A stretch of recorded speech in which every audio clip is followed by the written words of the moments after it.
Assalamualaikum warahmatullahi wabarakatuh.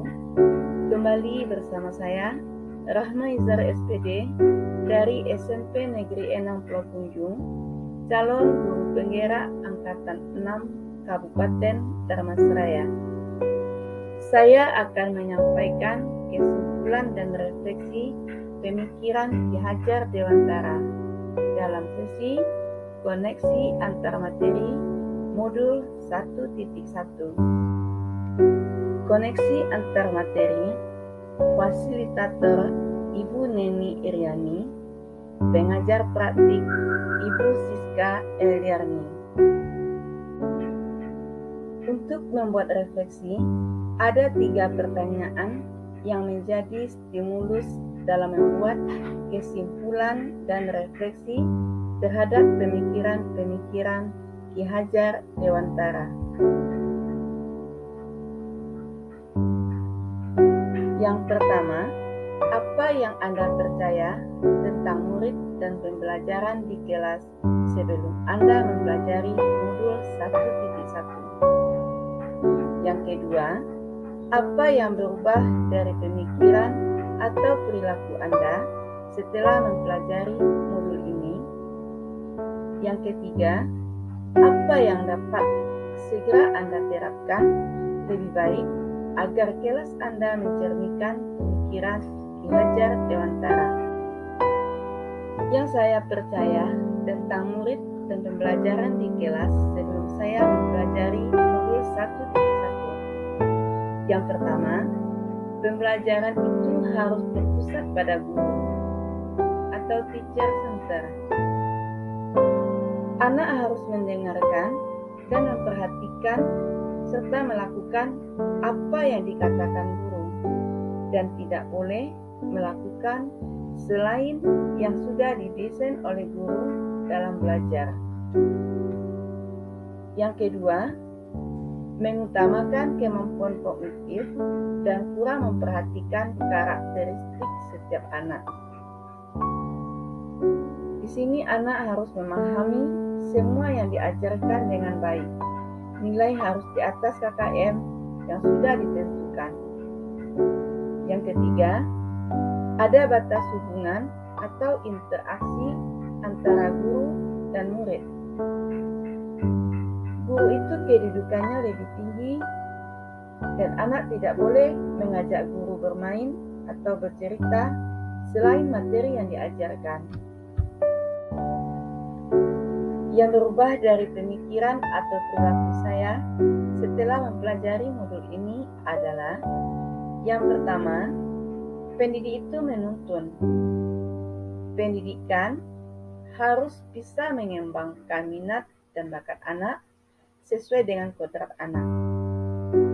Yang kedua, pendidikan dan kebudayaan tidak bisa dipisahkan karena keduanya merupakan satu kesatuan.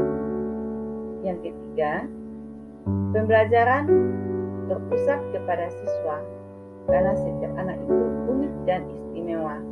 Jadi, berikanlah kebebasan dan fokuskan pembelajaran kepada siswa kita. Yang keempat, membuat situasi belajar nyaman dan menyenangkan dengan merancang proses pembelajaran diiringi dengan permainan. Karena dunia anak adalah dunia permainan. Yang kelima, pendidikan sebagai pamong memposisikan diri sebagai orang tua murid. Pendidik dan murid ibarat satu keluarga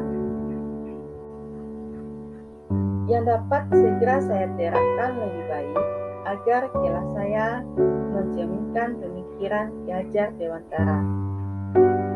Yang pertama, memahami karakter setiap anak dengan memusatkan pembelajaran kepada anak. Yang kedua, menerapkan pembelajaran berbasis daerah dan kearifan lokal.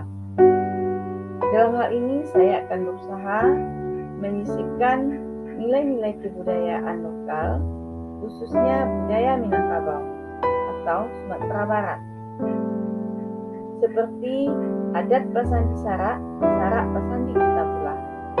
Artinya di sini, filosofis hidup yang dipegang dalam masyarakat Minangkabau yang menjadi ajaran Islam sebagai satu-satunya landasan atau pedoman tata pola perilaku dan dalam berkehidupan.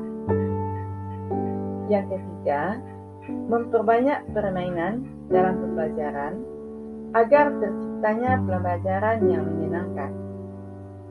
Dalam hal ini, pendidik harus memahami bahwa kodrat anak adalah bermain, sehingga pembelajaran bisa diintegrasikan dengan bermain sambil belajar atau belajar sambil bermain. Yang keempat, saya berusaha memposisikan diri sebagai orang tua murid dan anak didik sebagai anak kandung saya, sehingga hubungan kami lebih dekat dan terbuka. Seorang guru kodratnya melayani mereka dengan setulus hati, memberikan teladan, membangun semangat, dan menuntun mereka menjadi pribadi yang terampil, berakhlak mulia dan bijaksana, sehingga mereka akan mencapai kebahagiaan dan keselamatan. Kesimpulannya, sejatinya anak lahir telah memiliki bakat, kemampuan, dan potensi. Anak bukan kertas kosong yang bisa kita tulis dan warnai sesuka hati. Mereka akan bersinar dengan sistem belajar yang merdeka. Selamat dan berbahagia untuk kita semua. Terima kasih. Assalamualaikum warahmatullahi wabarakatuh.